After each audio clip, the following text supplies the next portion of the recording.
Some viewers may find the following video disturbing. Viewer discretion is advised. All right. Thank you for tuning into the Lone Wolf Podcast. I have my good buddy David Spurrier back with me again, joining me from sunny Florida. At least I hope it's sunny down there for you today. How you doing, man? Yeah, it's sunny. It's another 94, 95 degree day on the way. I'm doing great. Great to be here again on the Lone Wolf Podcast, probably one of my favorite podcasts out there. So thanks for having me, Charles. We appreciate that, and it's a pleasure to have you back on. Earlier in the week, me and Dave got together and we did a video. I'm kind of surprised, that you got to keep it up, Dave. But, it seems like it's doing pretty well over there, and YouTube isn't coming after you for it. Maybe these emails have made YouTube and the censors back off of the COVID Fauci talk a little. But we got together. We talked about Fauci's emails. If you haven't seen that video, I recommend going to check it out. But today we are going to be diving into another controversial subject, because we love to get into those around here. Yeah. Immigration. Okay. So a lot of people, debate back and forth on whether illegal immigration is that bad of a thing. Some people say we need it for labor purposes. Other people say that, you can't have a country without a borders type, thing.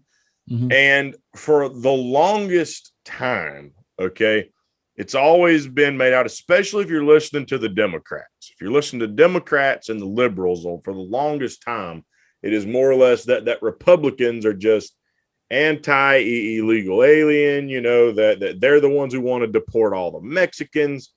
Well, Dave, I got a clip I'm going to roll here for everyone, and then I'm going to get your thoughts on it. But Kamala Harris just made some interesting remarks. And, Dave, ironically enough, it's not the first time I've ever heard a Democrat say this. It kind of harkens back to the Bill Clinton days.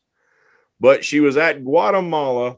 She didn't go to the border. She went to the source, okay? Yeah.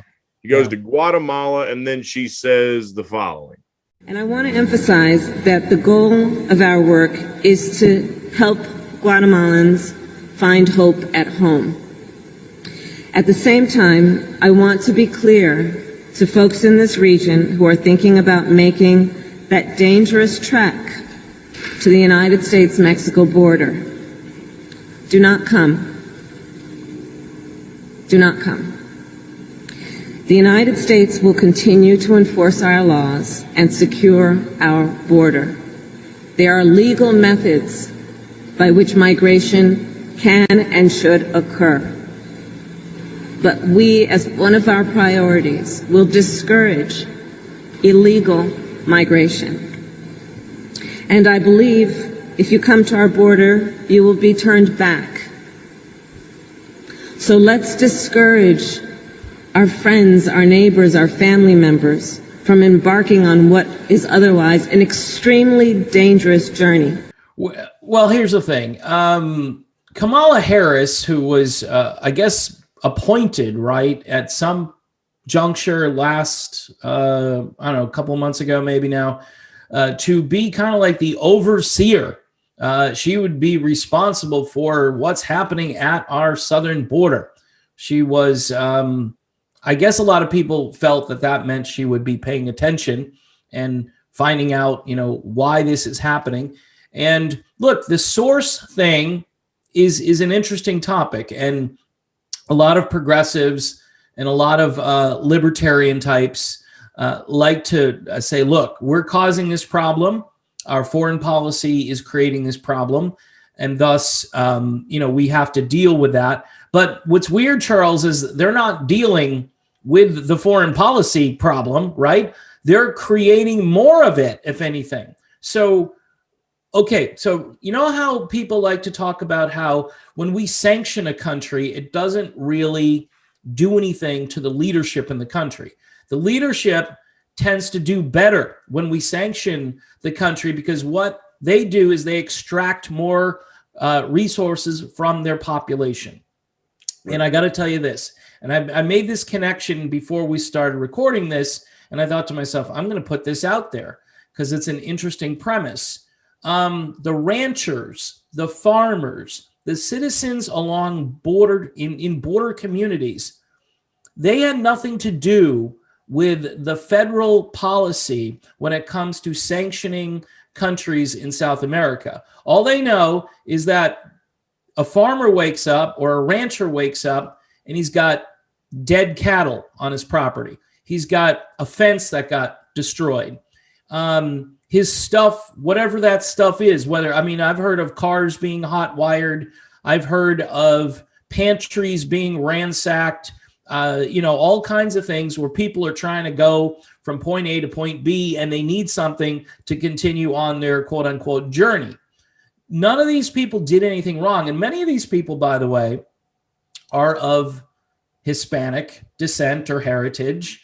And they're thinking to myself, gee, I came here, I worked hard, I built a business, or I got this nice house, I work hard as a rancher or farmer, and now my property is destroyed. And by the way, this isn't just happening along border towns. This is happening all across America in various places. So I guess my retort back to Kamala would be, number one, you're not doing anything to change the policy in South America, number one. So what you could do is allow the people along the southern border to exercise their right to protect their person and property. Okay, that would be my retort to everybody, and libertarian types too, who have kind of, and you mentioned this a little bit, where they brand people. They say, well, you're a Republican or a conservative, so you just hate Mexicans. And you know where I think they get all this is, Trump comes down the escalator when he ran for president, and he gave that so-called famous speech where he talked about, some of them are this, some of them are that. I'm not going to mention all the different things. And then at the end, I think he said something like, and I assume some of them are good people. All right. Which I think is cover for all the things that he described.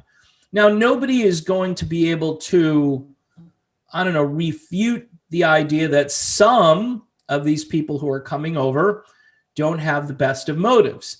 Some are legitimate asylum seekers. So what I would say, if you want to make our immigration policy a bit more fair and coherent, is that you'd figure out who the asylum seekers are, number one, okay?